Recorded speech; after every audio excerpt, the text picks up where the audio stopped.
Hello दोस्तों, स्वागत है आप सबका आपके अपने यूट्यूब चैनल अपनी संस्कृति में। हिंदू धर्म में तुलसी में माँ लक्ष्मी का वास माना जाता है। तुलसी का पौधा घर में लगाने से सुख, समृद्धि और धन का आगमन होता है। तुलसी से जुड़े नियमों का पालन करना भी बहुत ज़रूरी होता है। तो चलिए जान लेते हैं तुलसी के पास कौन-कौन सी चीज़ें रखने से आदमी कंगाल हो जाता है। सबसे पहली चीज़ आती है जूते। कभी भी तुलसी जी के पास हमें जूते का अपना रैक नहीं रखना चाहिए और ना ही तुलसी जी के पौधे के पास जूते उतारने चाहिए, ऐसा अशुभ माना जाता है।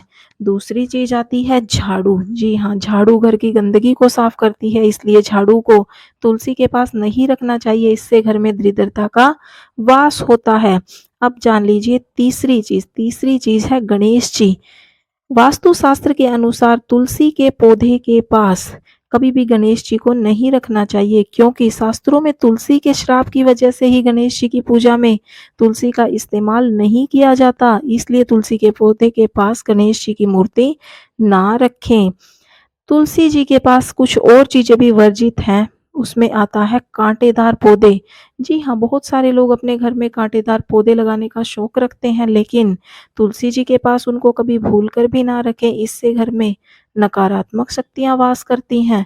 नकारात्मक शक्तियों का प्रभाव आपके घर में फैलता है, इसलिए हमेशा तुलसी जी के पौधे से दूर ही रखना। उसके बाद आता है कूड़ा-कचरा। बहुत सारे लोग क्या करते हैं कि डस्टबिन को या फिर घर में झाड़ू लगा के तुलसी जी के पौधे के पास कर देते हैं कूड़े को। ऐसा करने से भी घर में गंदगी फैलती है और तुलसी जी कभी भी घर में खुश नहीं रहती। इसलिए इन सब चीज़ों को भी तुलसी जी के पौधे के से दूर ही रखना चाहिए। शिवलिंग भी ऐसी ही एक चीज़ है जिसको हमें तुलसी जी के पौधे के पास नहीं रखना है। बहुत सारे लोग तुलसी के गमले में शिवलिंग की पूजा कर देते हैं, ऐसा नहीं करना चाहिए, शास्त्रों में ये चीज़ वर्जित है।